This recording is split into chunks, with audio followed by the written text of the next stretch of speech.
We focus on history, culture, religion, art, social, and philosophy of Nusantara. Here, in the presence of Nusantara, we were made to be forgotten about the goodness of ourselves. Because negativity seems to be more interesting for us.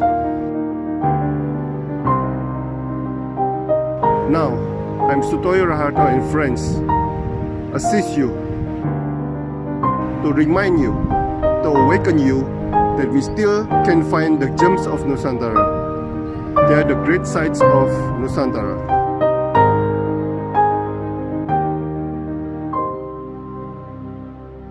Selamat sore, Mas Ali Nur. Iya, selamat sore Pak Sutoyo, Pak Sutoyo. Seorang seniman dan juga seorang pemimpin Yayasan Pamulangan Bekso Sasminto Mardowo. Nah, sebetulnya apa ini yayasan ini, Mas? Monggo, silakan. Oke, iya. Yayasan Pamulangan Bekso Sasminto Mardowo itu adalah sebuah yayasan yang bergerak di bidang pelatihan dan pelestarian tari klasik gaya Yogyakarta dan juga karawitan begitu. Jadi yayasan kami itu berada di dalam Pujokusuman. Setiap hari itu mengadakan pelatihan tari klasik gaya Yogyakarta, kecuali hari Sabtu dan Minggu kita libur ya. Nah, yayasan kami sendiri atau biasa disebut YPPSM begitu, disingkat ya, Yayasan Pamulangan Bekso Sasminto Mardowo, itu sudah berdiri sejak tahun 1962 sampai sekarang. Hanya sempat vakum itu dulu di tahun 2006 karena kebetulan dalam Pujokusuman terdampak gempa Jogja tahun 2006 itu ya. Lalu kita sempat vakum selama 3 bulan, lalu kemudian Taman Budaya Jogja itu memberikan ruang dan tempat untuk kita bisa melaksanakan kembali pelatihan sembari menanti dalam Pujokusuman direhab. Nah, lalu setelah selesai direhab, di tahun 2007 bulan Maret itu kami kembali lagi ke dalam Pujokusuman ya sampai sekarang itu. Nah, Itu Mas, jelas. siapa pendiri yayasan ini, Mas? Ya, untuk pendirinya itu KRT Sasminto Dipuro. Makanya nama yayasannya menjadi Sasminto Mardowo begitu. Ya. Nah, dari beliau terus nurun ke siapa? Kok bisa sampai ke Anda itu loh? Iya, kebetulan beliau kan ayah saya, KRT Sasminto Dipuro itu. Nah, lalu seiring waktu berjalan, karena mungkin waktu itu usia saya masih terlalu muda ya untuk memimpin sebuah yayasan begitu, lalu diteruskan oleh murid-murid beliau terlebih dahulu sampai akhirnya estafet sekarang ke saya. Sebelum saya ibu saya dulu, lalu sekarang ibu juga sudah sepuh dan saya menggantikan ibu saya begitu. Jadi ibu menjadi pembina dan penasehat seperti itu. Oke. Wow. Berarti Anda juga dari Trah Mataram ini? Mataram, orang Jogja saya. Wow. Nah, apa bedanya yayasan ini atau sanggar ini dengan sanggar lain, Mas? Kalau sanggar lain banyak ya. Kalau membedakan mungkin apa ya? Tapi mungkin spesifiknya saja ya. Kalau di sanggar saya di Yayasan Pamulangan Bekso Sasminto Mardowo itu memang hanya spesifik memberikan pelatihan tari klasik gaya Yogyakarta. Jadi hanya terbatas tari klasik gaya Yogyakarta dan juga karawitan. Itu saja sih. Jadi mungkin kalau sanggar-sanggar yang lain dengan tari macam-macam ya. Ada tari Nusantara, ada tari kreasi baru juga, mungkin ada kelas olah tubuh dan sebagainya. Nah, kalau di sanggar saya hanya khusus untuk tari klasik itu. Oke. Sebagai seorang penari yang terlibat banyak acara tari di Keraton Jogja, apakah ada etika atau ritual spiritual yang harus dilakukan, Mas? Monggo, silakan. Iya, tentu saja ketika kita berbicara mengenai keraton ya, sudah pasti di sana itu jelas ada rule yang harus kita ikuti dan kita patuhi ya. Misalnya seperti, eee, untuk masuk ke keraton sendiri harus, menggunakan pakaian peranaan, seperti itu. Apalagi abdi dalam ya, itu menjadi sebuah kewajiban yang, tidak boleh dilanggar ketika istilahnya sedang dinas atau ngayai dawuh dalem misalnya begitu. Jadi Sebentar, memang Mas. masuk Berarti Anda kan bukan abdi dalam toh, Mas, berarti ya? kebetulan saya juga abdi dalem di keraton. Oh, abdi dalam juga. Walaupun Iya, walaupun ada terahnya itu termasuk abdi dalam? nggih, iya. Oh, Tetap gitu. nggih, kebetulan saya juga, abdi dalem. Ada juga sih yang, masih ada terah keturunan tapi bukan abdi dalem juga ada, Oh, seperti itu. berarti 2 hal yang berbeda itu ya? Iya, ada pula yang bukan tidak ada keturunan apapun tapi mengajukan diri menjadi abdi dalem itu juga ada, Oke, oke. ya. Wow, interesting interesting. Monggo Iya, dilanjutkan. nggih. Jadi, aturan-aturan di keraton itu memang harus kita taati ya, seperti paling tidak itu dengan busana pakaiannya harus dengan peranaan kalau yang putra begitu. Kemudian, ketika ada acara-acara tertentu itu, eee, beberapa acara di keraton itu kadang tidak dipublish, artinya itu hanya hanya diselenggarakan, untuk keperluan khusus saja. Dan sekarang keraton sudah lebih terbuka dengan setiap ada acara yang istilahnya boleh dipublish itu sudah live streaming dengan channelnya YouTube channelnya Keraton Jogja ya, sudah ada di sana. Nah, kalau untuk lagu spiritualnya memang ada beberapa, kegiatan di keraton atau mungkin acara-acara pentas tari khusus begitu ya, yang memang, itu sebelumnya itu ada tuntutan untuk, puasa terlebih dahulu.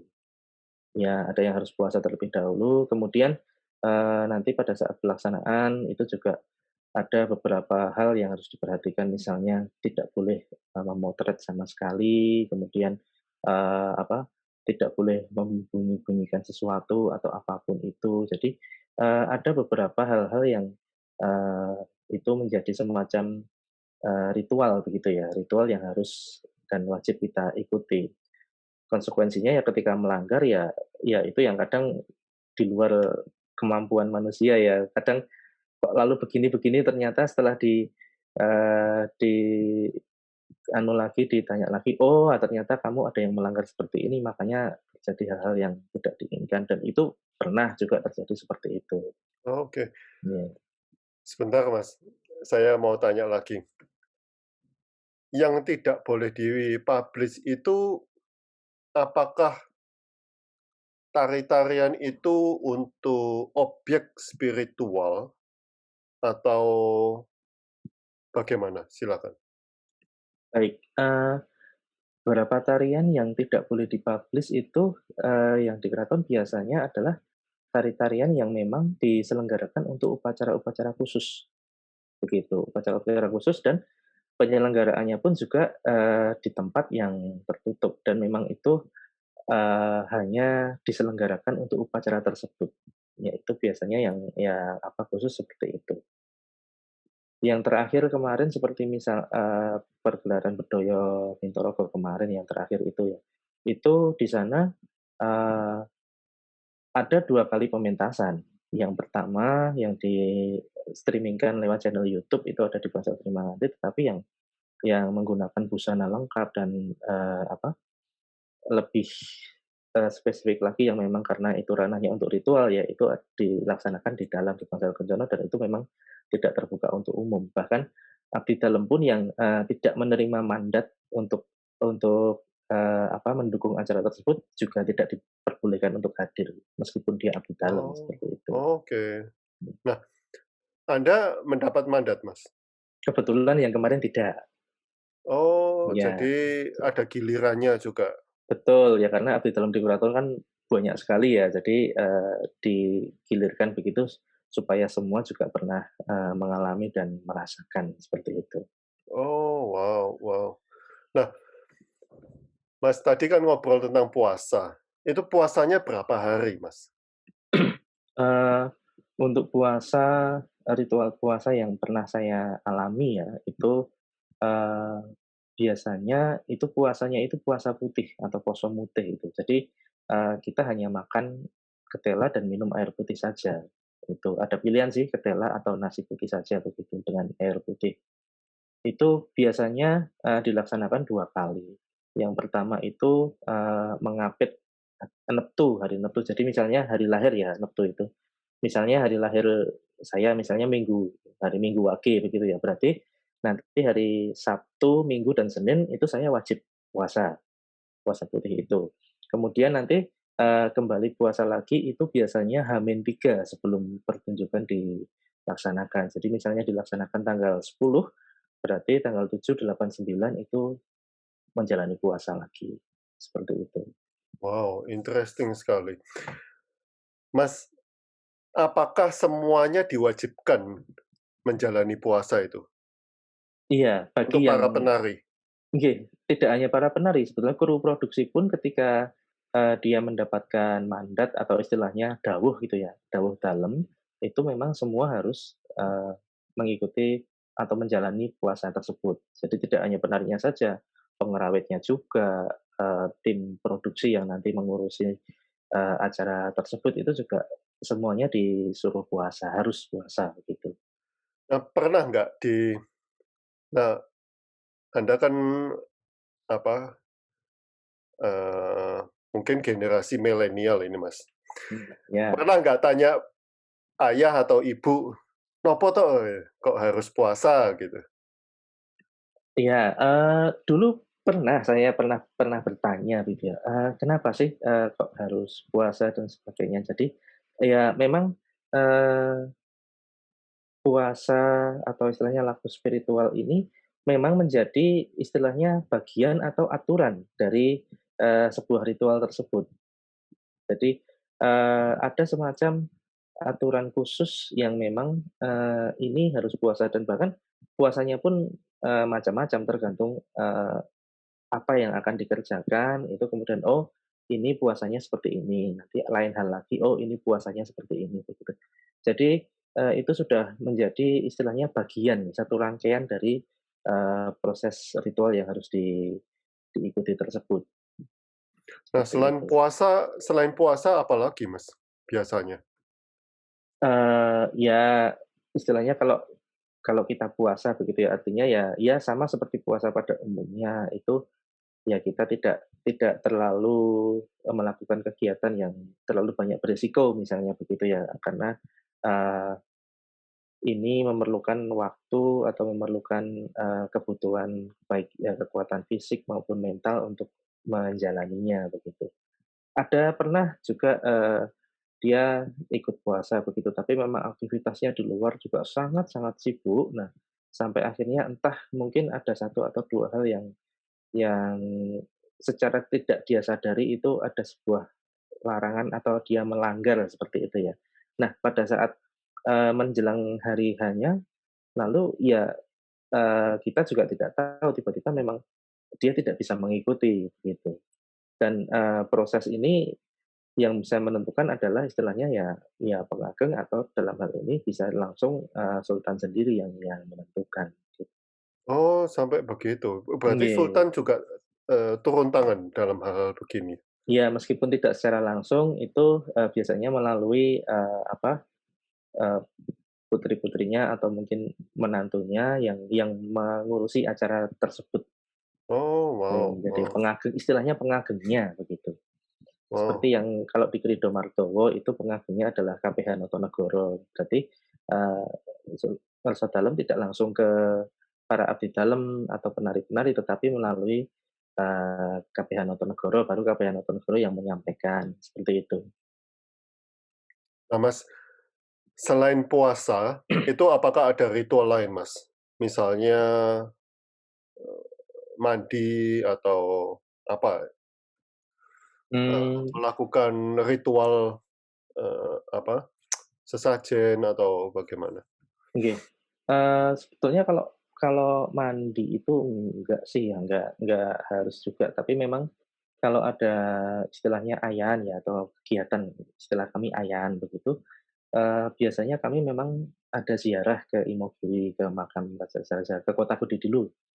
ke Kota Gede, ziarah ke Kota Gede, kemudian ke Imogiri, seperti itu. Kemudian kalau sesajen itu pasti ya, itu, setiap, kita orang Jawa itu sudah menjadi istilahnya budaya ya, yang budaya yang sudah turun-temurun, diwariskan begitu. Jadi, ya sudah otomatis, sesajen itu pasti. Tetapi kalau ritual-ritual pribadi itu biasanya tergantung orangnya sendiri sih, mau, menambah atau tidak itu tergantung, kepercayaan diri masing-masing, personal tersebut.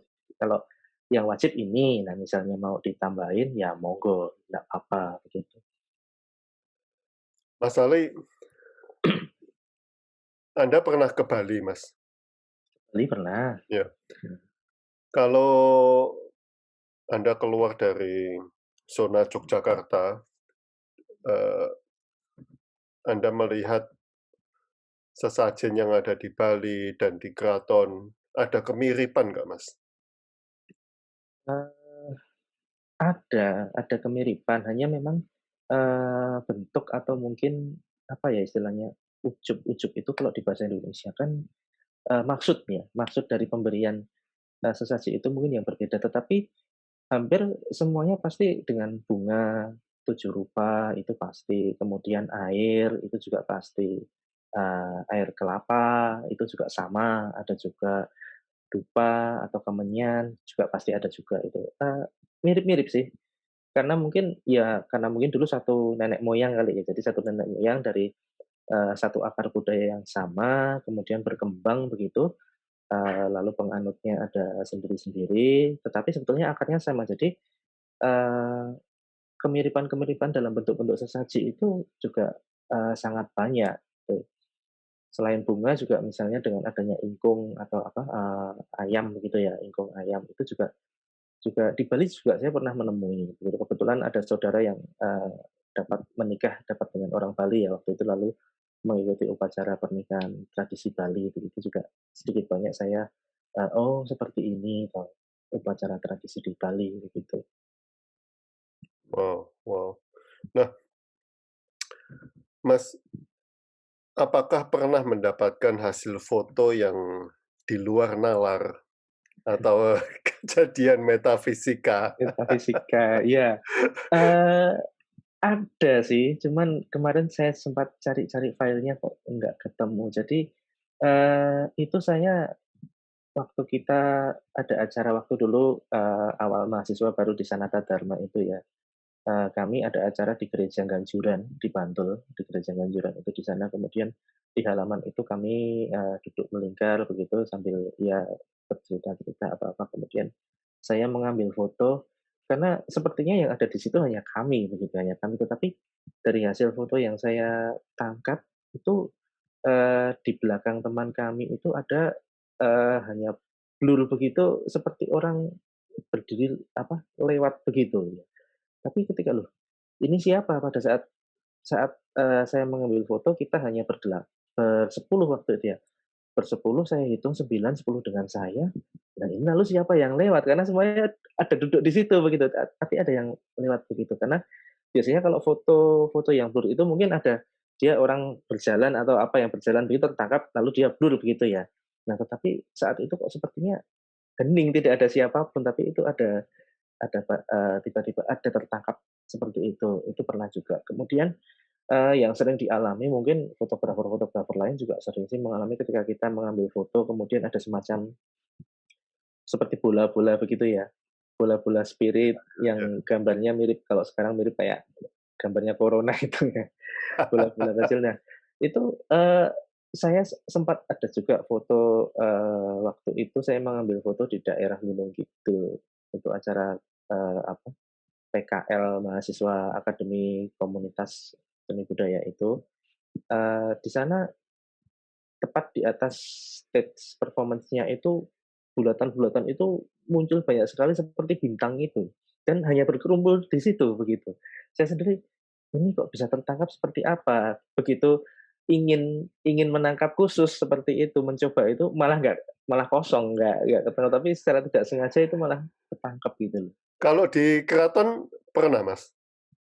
Wah, kalau di keraton ya, karena ada beberapa hal yang kita tidak boleh memfoto ya di sana, kecuali yang memang ditugaskan foto. Tetapi Kalau pas tidak ada tugas atau kemudian berfoto sih boleh-boleh saja, apalagi sekarang dengan handphone, selfie begitu, nggak apa-apa begitu. Jadi, pernah juga, di keraton itu kalau yang saya alami, karena sebetulnya itu tidak apa ya, tidak boleh untuk potret begitu. Jadi ketika kita kita mau foto gitu, kita tidak boleh membelakangi sesuatu itu. Nah, lalu ya betul yang terjadi foto yang saya ambil itu, gambarnya nggak ada yang fokus, semuanya Oh, blur blur. begitu. Oh. Iya, pernah juga, dengan, bapak,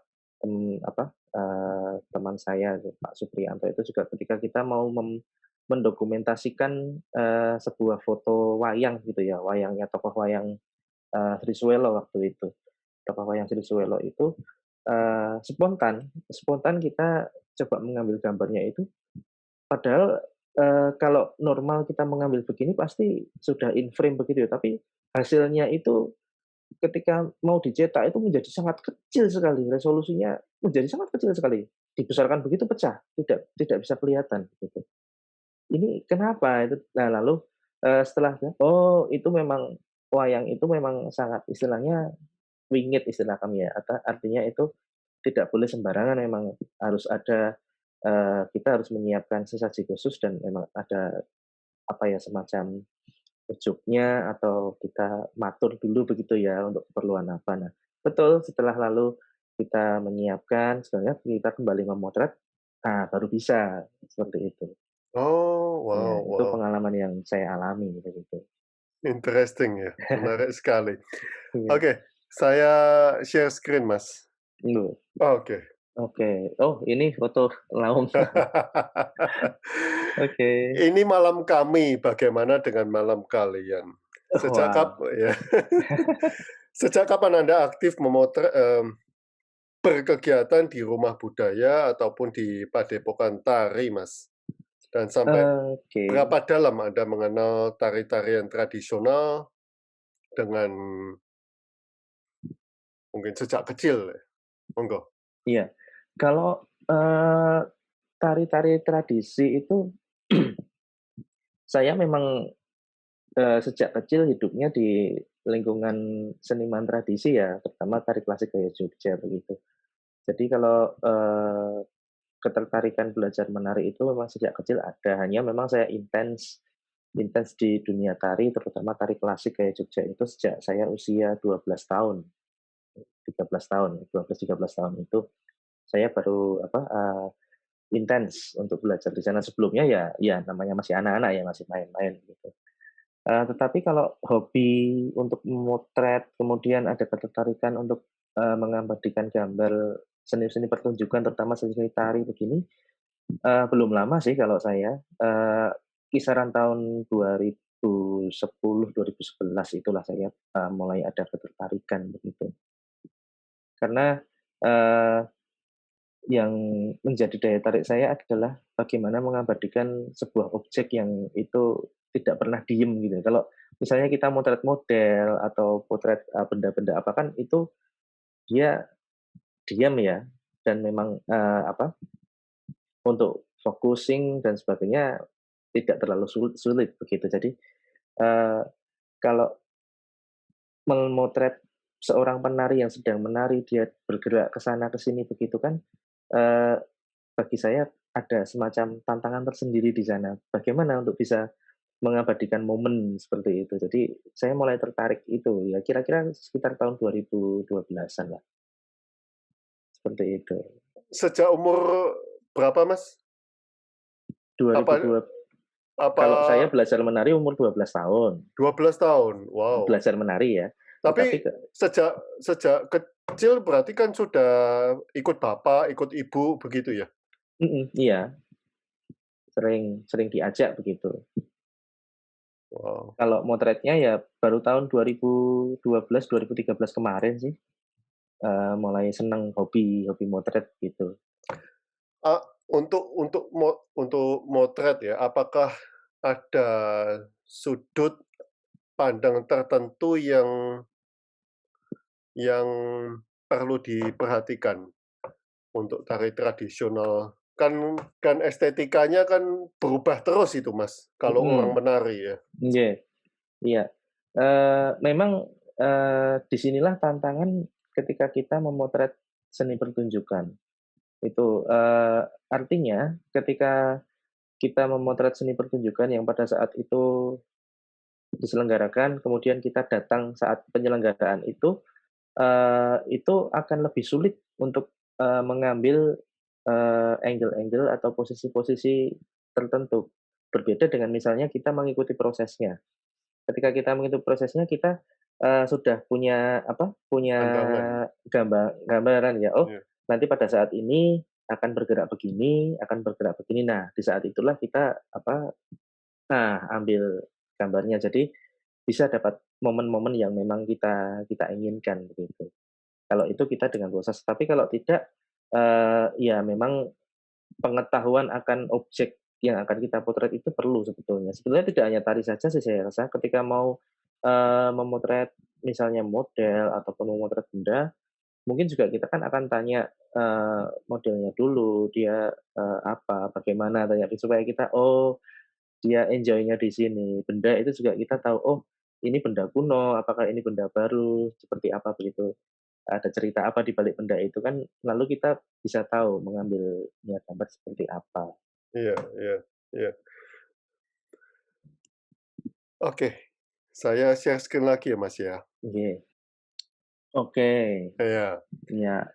Adakah yang tahu tari apakah ini? Di dalam sebuah buku hanya tertera foto ini dengan caption Tari Baksan Gaya Yogyakarta 1895. Oke. Nah, menurut pengalaman dan perhatian Anda dari kecil hingga sekarang ini, apakah ada banyak perubahan-perubahan, Mas, dalam tari tradisional Yogyakarta? Monggo, silakan. Eee, Kalau perubahan dalam tari tradisional gaya Yogyakarta itu memang sejak HB pertama ya, HB 1 sampai dengan sekarang itu memang dari masing-masing rajanya itu punya, ciri khas dan punya taste sendiri begitu ya, Oke, oke. yang itu Mas, lalu stop dulu.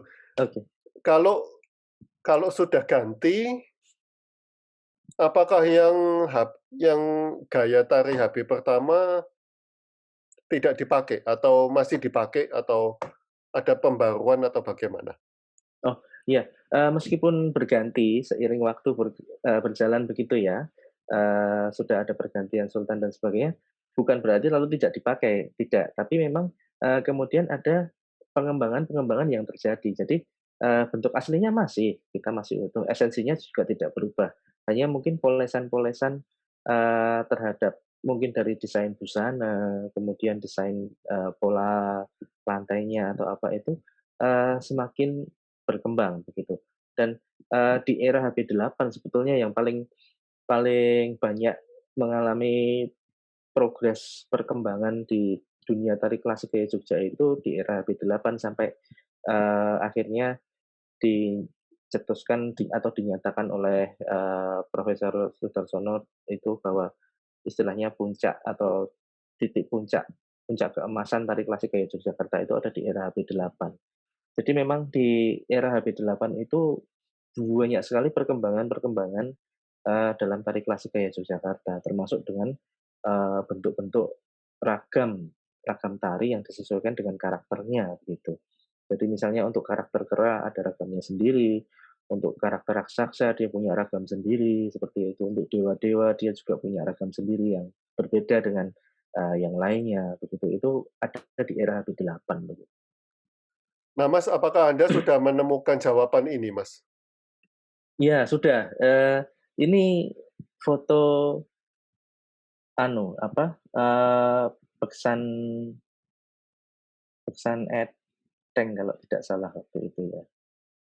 Nggih, Eteng atau Tugu Waseso ya dengan tameng itu. Iya, sudah Nah, menemukan ya, Pak. Cuman saya apakah kok masih kurang yakin juga sebentar. oke.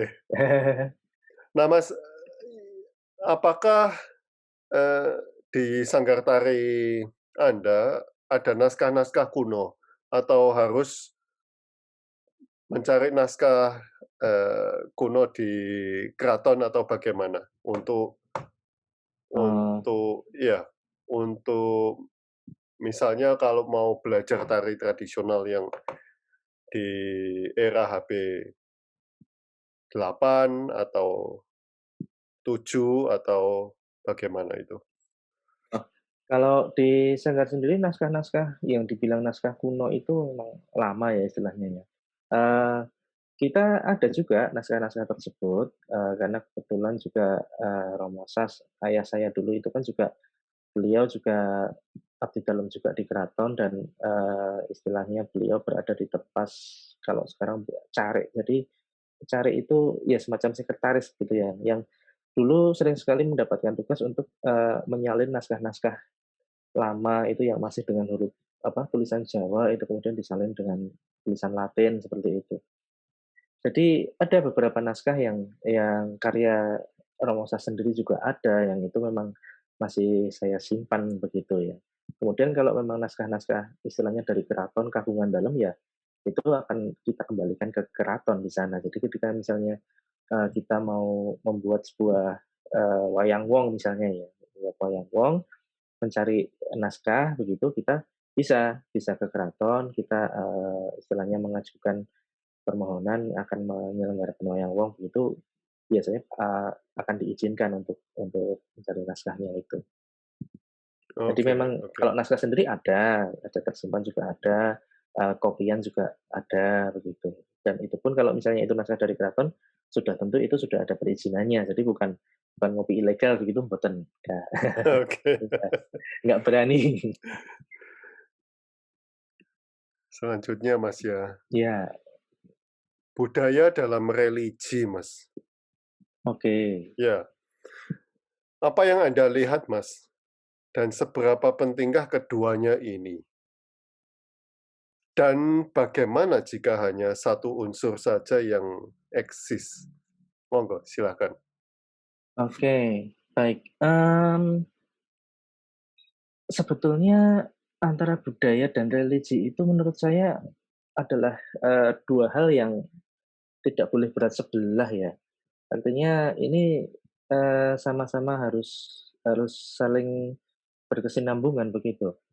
Eee, kalau kita merujuk pada definisi budaya Kuncaraningrat itu kan sebetulnya sistem religi itu menjadi bagian dari kebudayaan, bagian dari unsur kebudayaan. Jadi, salah satu dari 7 unsur kebudayaan itu kan ada sistem religi. Nah, religi itu menjadi bagian dari budaya. Tetapi ketika kita konteks membacanya ini ya, budaya dalam religi ini kan lalu seolah-olah religinya yang menjadi yang besar begitu ya, makro kosmosnya, kemudian mikronya yang budaya begitu. Nah, kalau budaya dan religi ini memang, saya itu mengibaratkan anu Mas, ini ya tubuh kita manusia, manusia itu sendiri yang terdiri dari 2. Jadi memang, Tuhan itu menciptakan manusia kan satu dia sebagai makhluk individu dan yang kedua dia sebagai makhluk sosial begitu ya.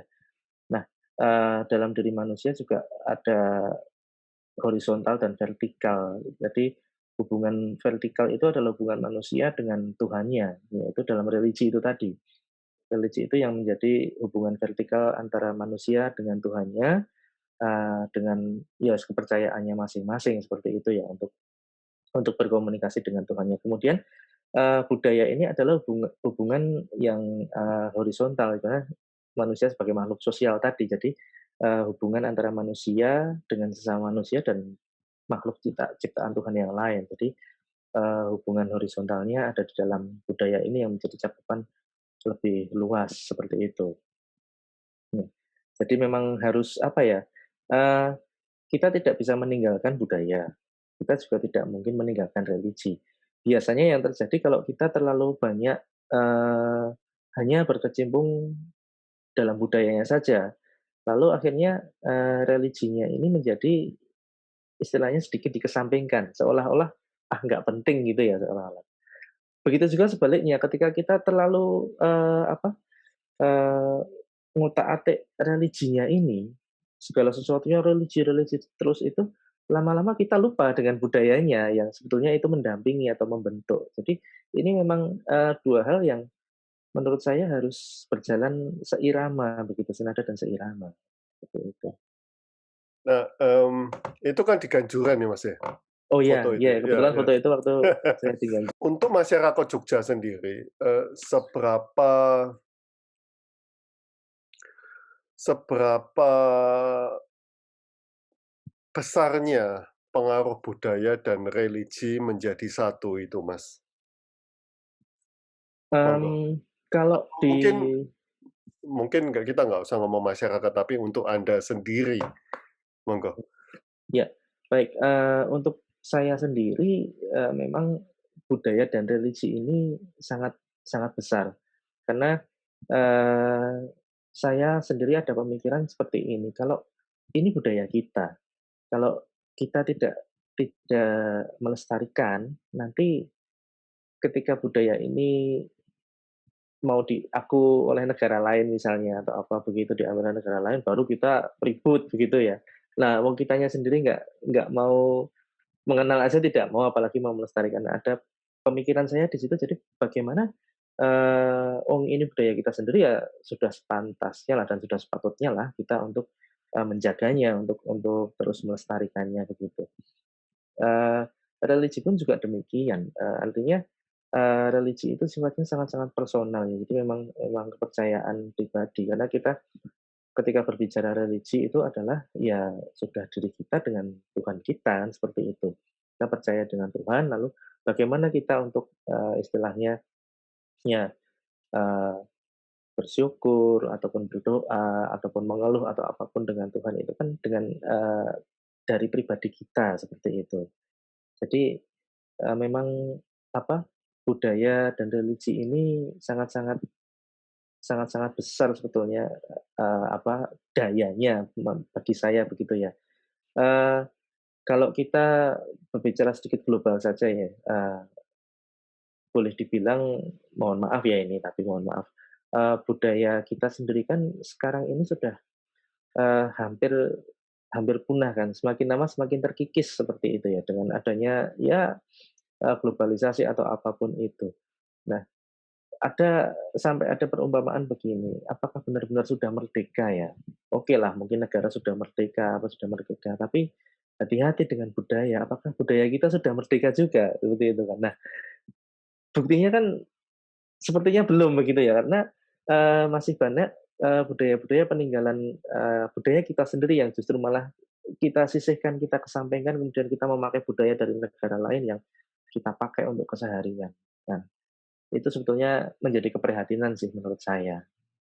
Mas, kita tahu bahwa Jogja itu kental atau bisa diomong dapurnya kebudayaan.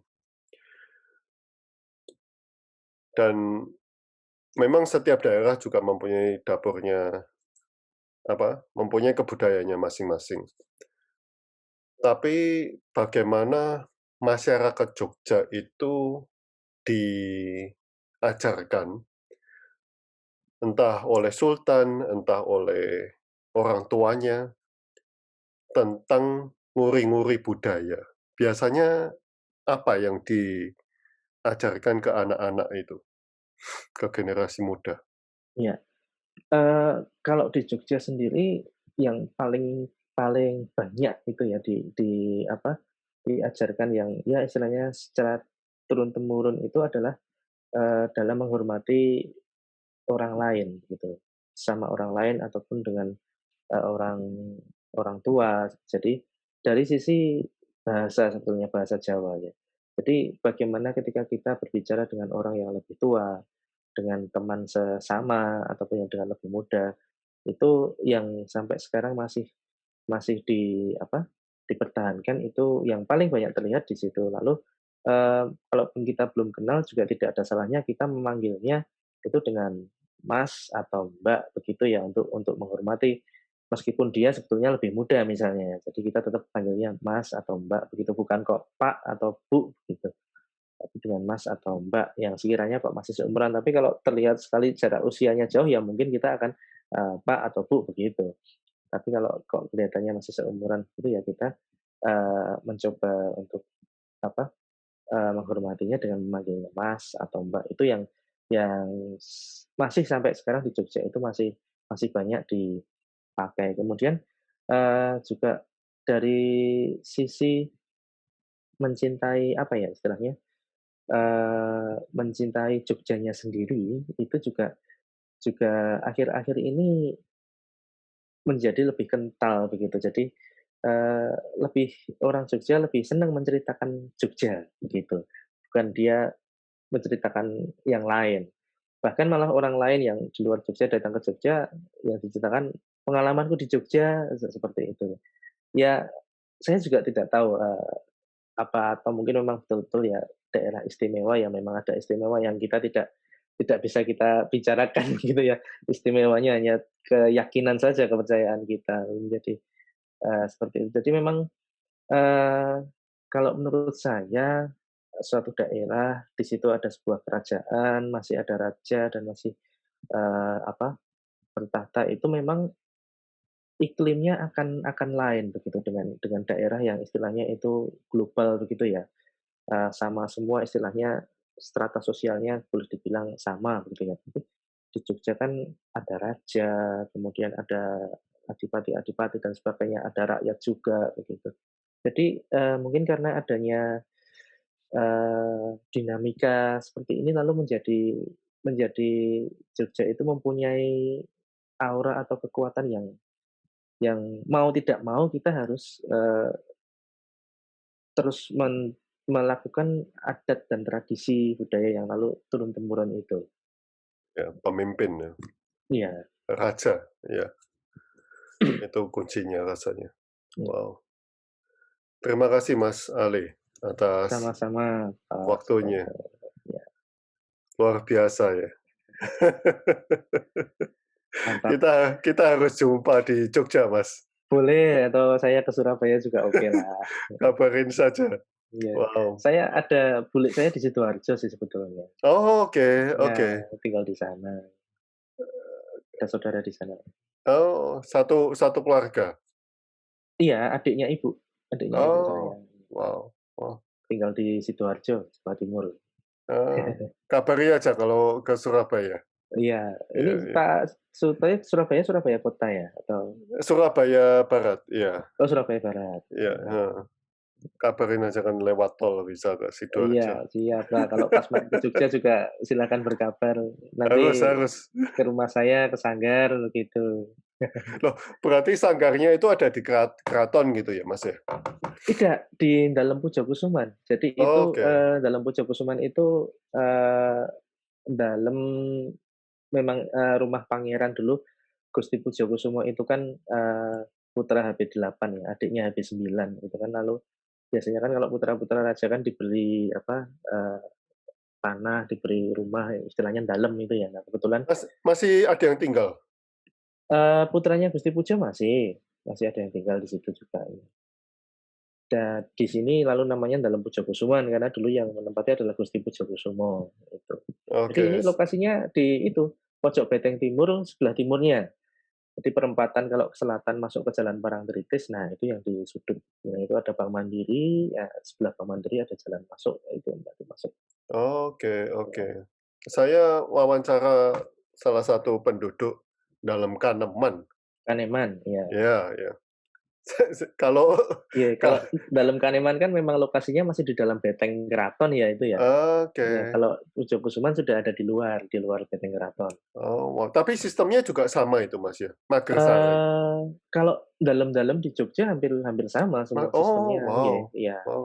sama hampir sama. Interesting ya. Yang membedakan itu ketika dalam itu lalu sudah istilahnya sudah apa ya, sudah lepas lepas tangan, artinya sudah terjual dan sudah terbeli begitu, lalu sudah alih fungsi. Nah, itu kadang yang membedakan di sana. Tapi kalau masih Oh dalam yang istilahnya masih kagungan dalam, masih milik keraton ya, semua pasti tatanannya masih sama. oh, wow. Mmm. Menarik sekali ya, menarik sekali. Sistem ini mungkin hanya ada di, apa, wilayah kerajaan-kerajaan saja. Iya, biasanya sih begitu. Seperti di Bali juga masih ada begitu. Ya, Ya. yang paling banyak itu di, eee, Gianyar itu ya, di Ubud yang masih ada, Iya. kerajaan yang masih kerajaan Gianyar, kemudian ada lokasi kecil-kecil Ubud, gitu. Wow, wow. Terima kasih Mas Ali atas waktunya. Ya, sama-sama Terima kasih Mas atas sharing Sutopo, pengalamannya. sama-sama, terima kasih banyak sudah Kita ketemu di dipercaya. Jogja. Siap Iya. siap, silakan berkabar kalau ke Jogja. Terima kasih. Ya, sama-sama, selamat sore. Monggo, monggo.